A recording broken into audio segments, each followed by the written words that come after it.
E se a gravidade for na verdade uma cópia dupla de outras forças? Goiás News, notícias, sem mais delongas. Uma conexão enigmática entre as forças da natureza está permitindo que os físicos explorem o lado quântico da gravidade. Tanto quanto os físicos foram capazes de determinar, a natureza fala duas linguagens mutuamente ininteligíveis, uma para a gravidade e outra para tudo mais. As curvas na estrutura do espaço-tempo indicam aos planetas e às pessoas em que direção cair, enquanto todas as outras forças surgem das partículas quânticas. Albert Einstein falou pela primeira vez da gravidade em termos de curvas no espaço-tempo em sua teoria geral da relatividade. A maioria dos teóricos presume que a gravidade realmente nos empurra através de partículas, chamadas gravitons, mas as tentativas de reescrever a teoria de Einstein usando regras quânticas geralmente produziram um absurdo. A fenda entre as forças é profunda e uma total unificação das duas gramáticas parece remota. Nos últimos anos, no entanto, uma ferramenta de tradução desconcertante conhecida como cópia dupla provou ser surpreendentemente hábil em transformar certas entidades gravitacionais, como gravitons e buracos negros, em equivalentes quânticos dramaticamente mais simples. História original reimpressa com permissão da Quantum Magazine, uma publicação editorial independente da Simons Foundation, cuja missão é aumentar a compreensão pública da ciência, cobrindo desenvolvimentos de pesquisa e tendências em matemática e nas ciências físicas e da vida. Há um cisma em nossa imagem do mundo, e isso está preenchendo essa lacuna, disse Leiron Borstein, físico do Instituto de Estudos Avançados de Dublin. Embora essa relação matemática não comprovada entre a gravidade e as forças quânticas não tenha uma interpretação física clara, ela permite que os físicos façam cálculos gravitacionais quase impossíveis e deem dicas sobre uma base comum subjacente a todas as forças. John Giuseppe Carrasco, um físico da Northwestern University, disse que qualquer pessoa que gasta tempo com a cópia dupla acaba acreditando que está enraizada em uma maneira diferente de compreender a gravidade. Gravidade versus o resto. De um lado da divisão física fundamental estão a força eletromagnética, a força fraca e a força forte. Cada uma dessas forças vem com seu próprio portador de partículas, ou portadores, e alguma qualidade a qual a partícula responde. O eletromagnetismo, por exemplo, usa fótons para empurrar partículas que possuem carga, enquanto a força forte é transmitida por gluons que agem sobre partículas com uma propriedade chamada cor. Os físicos podem descrever qualquer evento envolvendo essas forças como uma sequência de partículas que se espalham umas pelas outras.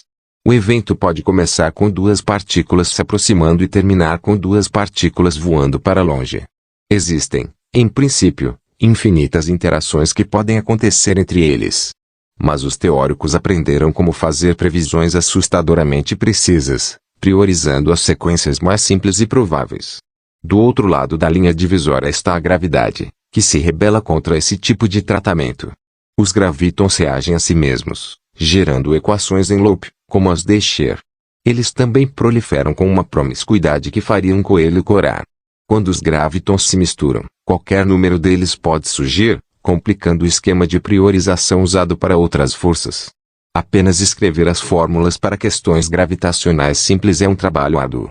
Mas o procedimento de cópia dupla funciona como uma porta dos fundos aparente. Zwibern e Lance Dishon, mais tarde acompanhados por Carrasco e Henrique Johansson, desenvolveram o procedimento na década de 2000, avançando em trabalhos mais antigos na teoria das cordas, uma candidata à teoria quântica da gravidade. Na teoria das cordas, os laços em forma de U que representam os gravitons agem como pares de cordas em forma de S correspondendo a portadores de outras forças.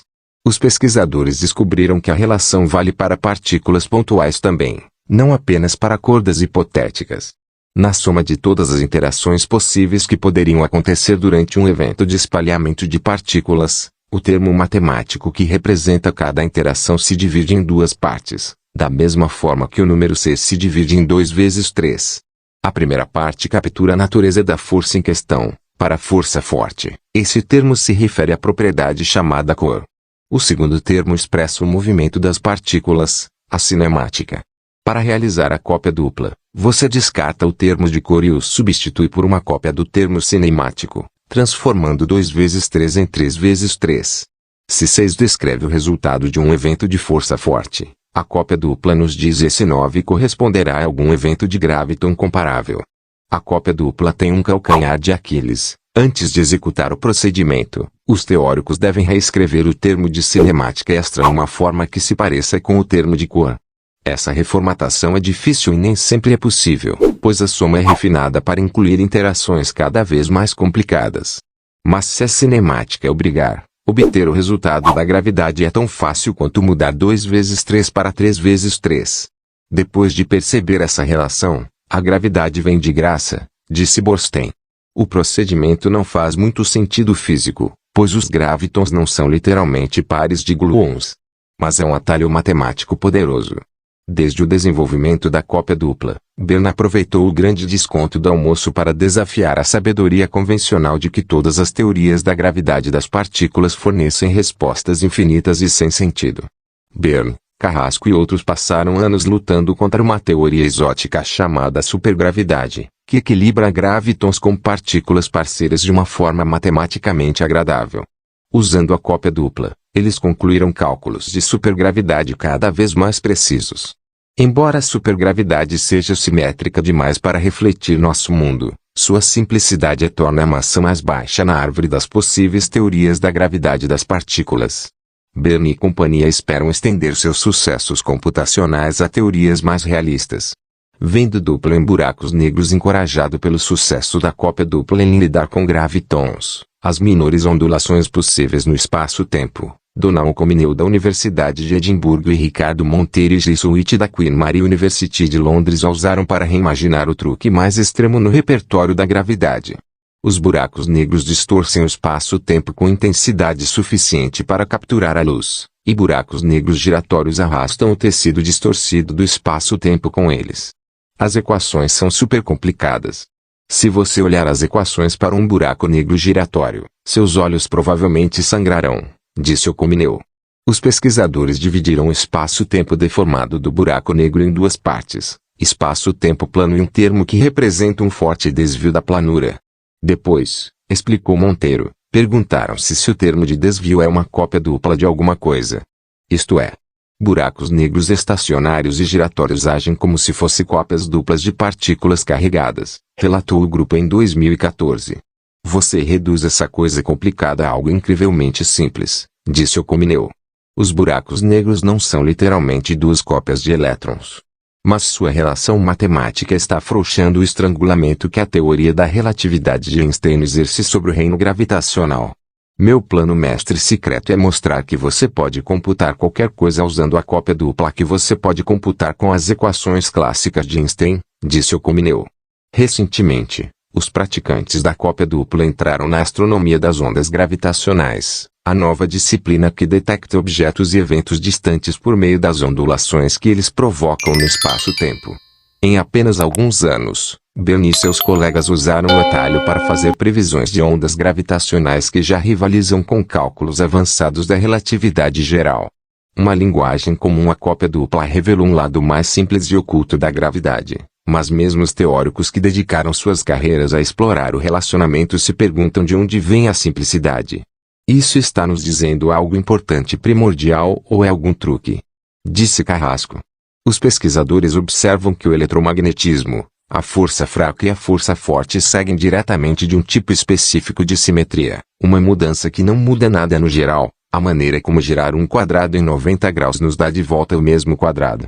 Curiosamente, quando reescrita com a cópia dupla, a gravidade parece obedecer a uma simetria semelhante à das 3 forças quânticas. É como se houvesse uma 4ª simetria-mãe, disse Comenius, uma simetria subjacente a todo o lote. O caminho para uma teoria completa da gravidade quântica é longo e incerto, e a cópia dupla pode não levar até lá. Mas sua capacidade de cortar a verborragia que preenche os cálculos dá aos teóricos esperança de que as 2 formulações em duelo da física moderna não sejam a história final. Este é um exemplo notável de que há idiomas para aprender que não se manifestam da maneira como tradicionalmente falamos sobre teorias, disse Carrasco. História original reimpressa com permissão da Quanta Magazine, uma publicação editorial independente da Simons Foundation, cuja missão é aumentar a compreensão pública da ciência, cobrindo desenvolvimentos de pesquisa e tendências em matemática. Inscreva-se no canal para receber nossos vídeos. Deixe seu like, compartilhe com amigos, ative as notificações. Até a próxima.